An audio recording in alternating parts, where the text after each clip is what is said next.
Why did Luke add a preface to his gospel? Hi, everybody. My name is Robin Walsh. I'm a scholar of New Testament and early Christianity and part of Paths in Biblical Studies.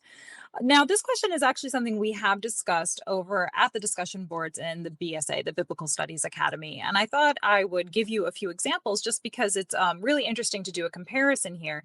Now, what I mean by this is that Luke, of all the four canonical gospels, tends to be cited as the one that is the most literary. And so, what I mean by this is that Luke tends to be perceived as the best writer of the lot.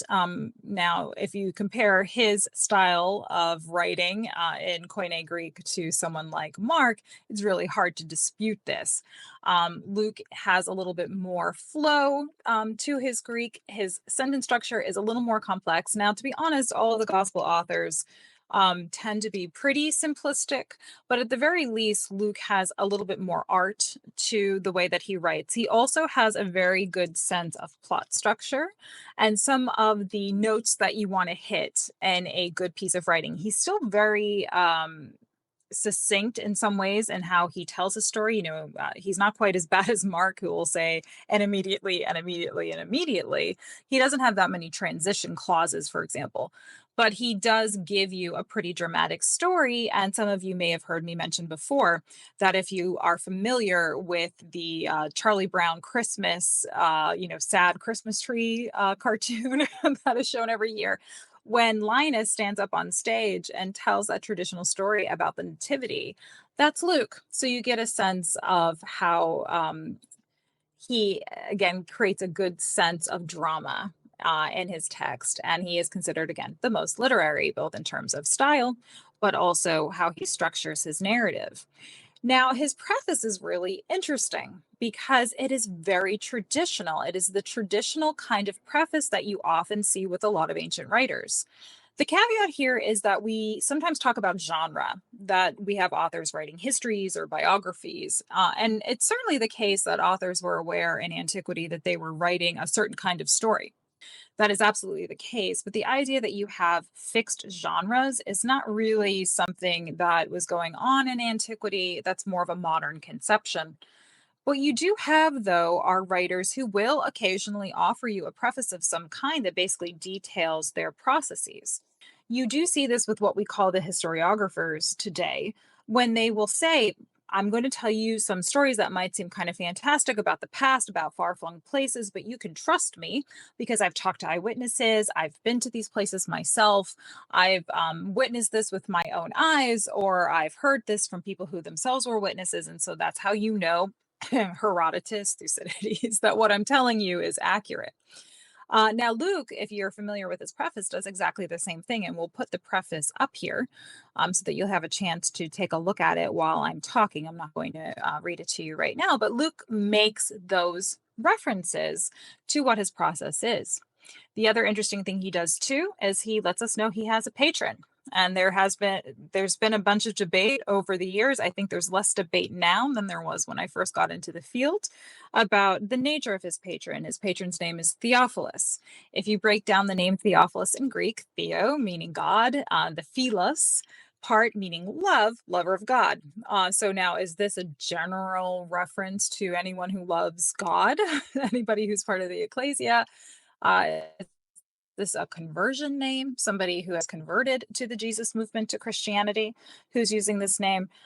So is it a kind of a stand-in avatar for everyone, or is it an actual guy named Theophilus? I tend to side with the latter, which I think most people do now too. So he's identified a patron who has actually paid him to go through his process.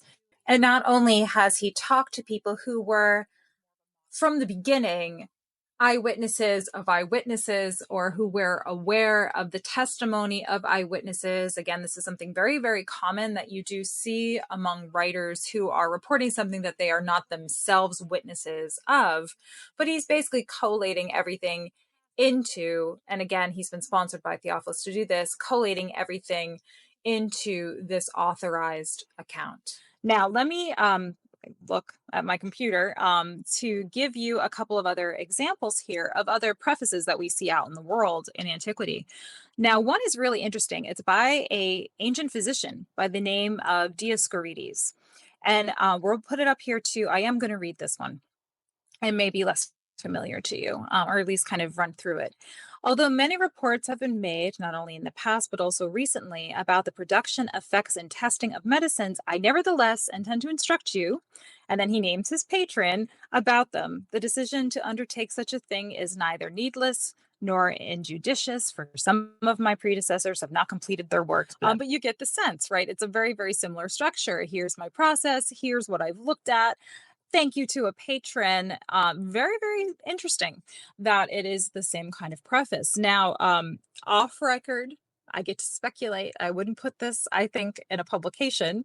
But it is interesting to me, too, that you find this kind of preface among medical writers, and Luke is often associated with being a physician.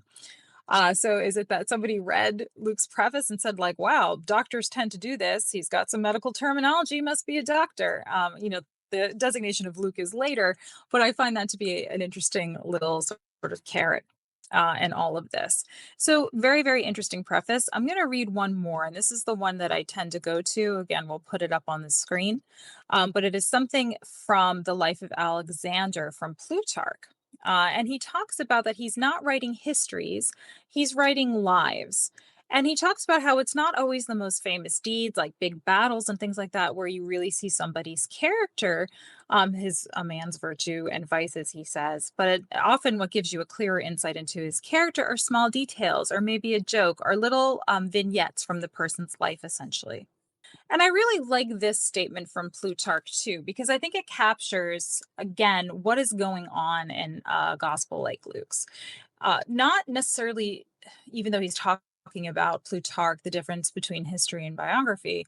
So, not necessarily trying to designate genre, but saying, this is what I'm up to. This is what I'm trying to get across to you. This is how I'm viewing my resources. And here's what I'm promising to deliver. So, back to the idea, Luke is a true writer. He's more literary. I think that his preface again adds to this idea that brings it across that we have a professional writer here trying his best stab at giving a cohesive but also really kind of comprehensive view of the life of Jesus. So that's why he does it. As I mentioned, we've talked about this over at the Biblical Studies Academy. It's a post that I put up, the Dioscorides preface, in the past for us to discuss. So if you're interested, go to bartehrman.com/BSA learning. That's bartehrman.com/BSA learning. BSA, Biblical Studies Academy, where we discuss all these things. That post of mine is from a few weeks ago. Lately, we've also been talking about, just to give you kind of insight into what goes on over there, the best resources for reading Greek. And I've been providing some of those resources in our library, but also in some posts. How can you do some self-directed study? And we're having some talk about maybe making that a resource as well. So those are the kind of things that we're doing over there. It really is a way to access the kind of learning that I know many of you are interested in, and trying to think more critically about the Bible. So go over to bartehrman.com/BSA learning and check us out. Thanks.